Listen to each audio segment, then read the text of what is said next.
Okay, so this video is about how to prepare your files to turn in through the work drive. I have a project I'm opening, and it's not necessarily the same project you have, but I did get this warning of missing fonts. So if you have the warning of missing fonts, you need to load those fonts prior to packaging your document. Okay, so I'm going to have to go get this font. So for me to get the font and not have to go online, I'm going to go to connect to server, which is Command K, or go to, and I'm on the Finder. The server address is instech. If it's not there, you click on the little clock and choose it. If you have anything other than SMB instech, go to the clock and choose instech. You click connect, and then you use your username and your password that you use for Blackboard and everything else. Now, I'm actually accessing the fonts on the Viscom drive, and the Viscom drive is also found in the work drive. So I'm going to go to the work drive instead of the Viscom drive. And in the work drive is the Viscom drive. And there's fonts organized by name. I'm using a sans serif font, and I'm using Eris.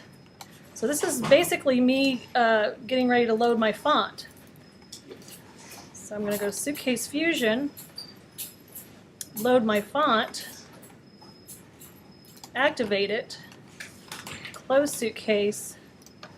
I'm going to hit, now all of this turned from pink to black, so everything should be okay. I shouldn't have any more missing fonts. Now again, this project is going to look different than yours. I've just opened anything I could find. Okay, when you're preparing to turn these in, and you have all your links activated, and they are linked, otherwise it would have come up with a message that they weren't linked. If they do, it does come up with a message that it's not linked. Go to your links file, or links panel rather, and if you have explanation points or red stop signs by your links, you need to relink those by clicking on the link, hit the relink button, and go find your link. Okay, so knowing where your links are is really important. Mine are already linked, but if you had to, you go find them. Okay, now we're going to package this. So I go to File, and I go to Package. It's 4 items up from the bottom.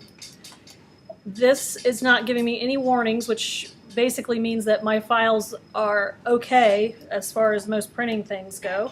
So I hit Package. If it asks me to save the publication, hit Save.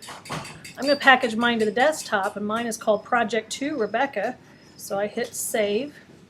And in the printing instructions dialog box, you hit Continue. This is just if you were actually sending this off to a professional, super heavy-duty professional printer.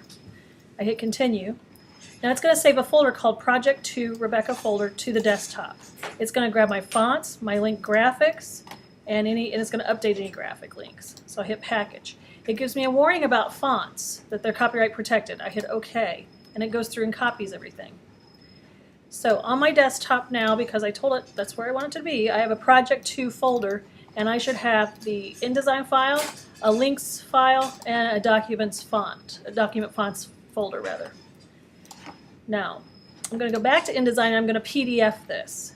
So I go to File, Adobe PDF Presets, and I hit High Quality Print. I choose that.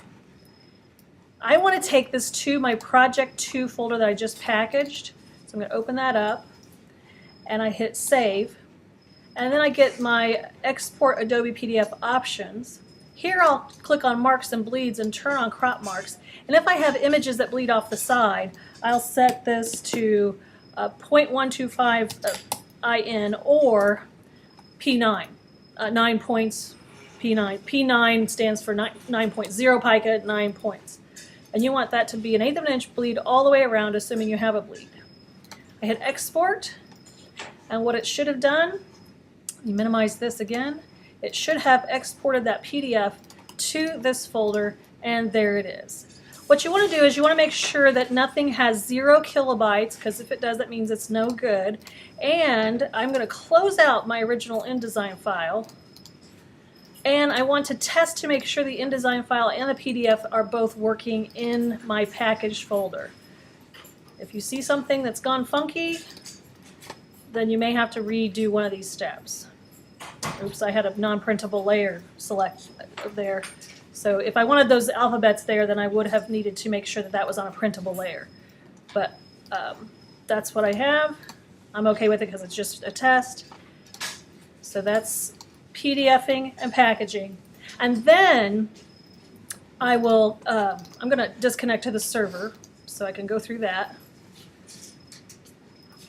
To connect to the server to turn this project in, I'm on the desktop. I got to go connect to server. If you've already done this, you can't do it twice in a row. It's already done. If this does not say INS-TECH with an SMB before it, click on the clock, choose INS-TECH, hit connect. Use your username and password. Again, if you've already done this, you don't have to do it again. I did eject this just to be able to do this a second time. I hit connect. Hopefully I put the right password in, and you would grab the work drive. In the work drive, there's a folder called Bilbrey Classes, and in that folder is a folder called VIS C113 Typography. There's a folder called Project 2 Finished. Thank you, Scott, for creating that. And I just drag my packaged files and PDFs, and as long as they're all in one file, you may have multiple folders if you have multiple InDesign documents, but put those in one folder with your name and Project 2, and then copy it into the Project 2 Finished folder. I'm not going to copy mine because mine's not good. You just drag it over.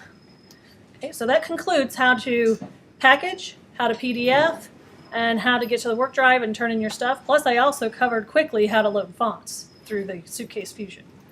Just like that. Woo. Okay.